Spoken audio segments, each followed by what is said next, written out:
ezalaki ya koinda mabe dimanche oyo awa na église Baruti Tabernacle na commune ya Lemba. Église toujours plein comme d'habitude.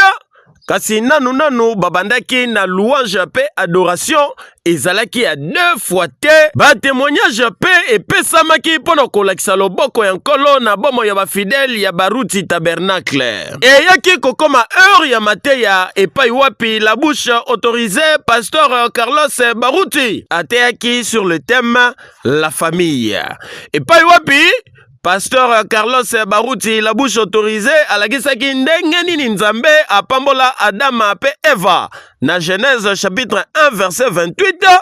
Pe ndenge nini ezalaki volonté ya nkolo bato bapambwama. Pe alagisaki lisusu ndenge oyo esengeli kotelemela kote négatif ya libota la famille. Na sima na yango ndeko ya Congo ba prière ya kafu accompagné na ba miracle ya ndenge nyonso ekumisaki nkolo nzambe ebele ya ba fidèle bakangolamaki mokolo yango. 13 novembre 63. Eh bien, si jamais il y a eu une génération pervertie, c'est celle dans laquelle nous vivons. Branham, il a dit dans leur temps, perverti. les bébés. Prophète, en réalité, il parlait de nous. Pourtant, parce qu'aujourd'hui, c'est pire. Allez-y. Nous le savons. Elle est pervertie. Et quelqu'un est bébé na yango. Mentalement, physiquement, sexuellement, en tout. Les bébés, katina bongo, les bébés na nzoto, les bébés na bosangisi ya nzoto et moi si na mobali, na nyonso et si est bébé, elle est pervertie. Et si est bébé, une génération méchante, des incroyants, je pense pire que toutes celles qui ont jamais eu. Et que moko ya kanza, bandi makate, ma beko le kabike ke nyonso ya na mokili. Ce sont des croyants du genre ecclésiastique. Bazaka bandimi ecclésia. Ce sont les plus difficiles avec lesquels on puisse traiter. Eza na eto base, eza pas sipote ya bango. Babandimi ecclésia. Ce sont les croyants ecclésiastiques. Mais bazo yoka parole. Ils écoutent la parole. Comme si vous ne leur dites rien. Tabernacle. La personne sort d'ici et va dans un bar. Il va dans un hôtel. Mais il vient de Baruti Tabernacle.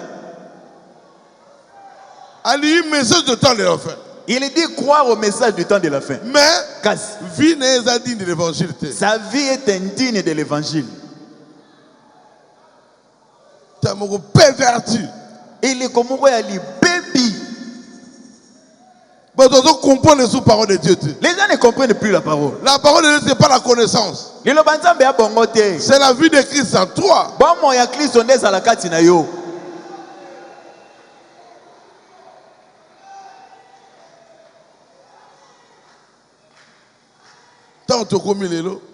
L'état dans lequel nous vivons aujourd'hui. Les gens n'écoutent pas. Des méchants. Des tétis. C'est le temps dans lequel nous vivons. Pourquoi Branham en parle? Il était le prophète d'âge. Il a vu tout jusqu'aujourd'hui. Il n'a pas parlé seulement de son époque. Il a aussi parlé de nous. Oh Jésus. Paragraphe 176. Les chefs-d'œuvre. 5 juillet 64. Remarquez les grands chefs-d'œuvre et la famille. Le mari et la femme ne peuvent pas vraiment former une famille s'ils ne sont pas un. Moi, si na mobali, il faut qu'ils soient un. Et ce n'est pas à la moko. Sinon, ils ne sont pas une bonne famille. La femme tire d'un côté, le mari tire de l'autre. Ce serait une famille terrible ça. Moi si, alingi bakende gauche, mobile alingi bakende droite, oh libota ya somo penza. C'est-à-dire une famille. Libota est unité.